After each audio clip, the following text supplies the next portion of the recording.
Up to about 2007, I told people that I was pretty secure in God's call in my life and His love for me. But I lived with this once a month, unexplainable sense of failure in ministry and that there was something wrong with me.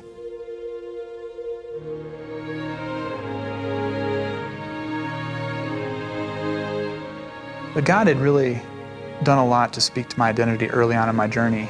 I remember one time I was going on a prayer walk and just reviewing some verses and praying them back to God, and I hit 1 John 3:1, and from that I just felt like God was telling me, Jim, you're my son. And as meaningful as that was, honestly, I still experienced those feelings of shame and just failure. And it was like my experience defied what I felt like God was trying to tell me through the Word. So my friend in 2007 invited me to pray for inner healing. Up until that point, I had seen in Scripture how God expected us to understand His voice through the written Word, but I didn't really see how He expected us to hear Him through prayer. And what I since found out, God's written Word is really just Him speaking to His people who had a posture of listening to Him, and then they wrote those words down for us. And inner healing is really just that same posture of listening to Him. So as my friend prayed over the time and asked the Lord for protection, and he just said, Lord, what would you like to speak to Jim about, a painful emotion or a pattern? And in that place where my thoughts are, I heard this word fear. And I told him, well, I think I heard this word fear, but I'm not really sure if that's God speaking to me or if I'm just making this up. And he said, well, okay, Lord, what is this a fear of? And I heard the idea of fear of condemnation. So then he asked, well, Lord, when did this first take place in Jim's life?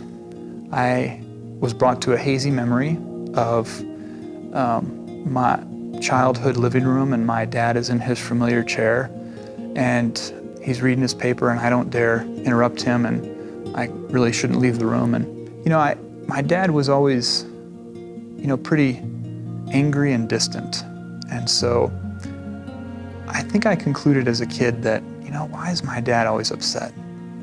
And there must be something wrong with me. I didn't know I concluded that. It was just kind of buried in there, and I just really hated myself. My friend prayed and asked the Lord, where were you when Jim was feeling this? And before my friend could ask another question, Jesus just puts His hand on my shoulder and says, you're my son. And at that point, my heart was just really struck with the feelings of worth and value in a place where there had been a lot of pain and shame. I don't mind telling you, I cried hard, cried really hard. And so, honestly, those feelings do come back every now and then, but they don't have their hold over my perspective like they did before. It could be a whole day that I felt like that, and I just really hear God telling me over and over that He loves me, that He's with me, and He thinks of me as His son, and it's really freeing, really freeing.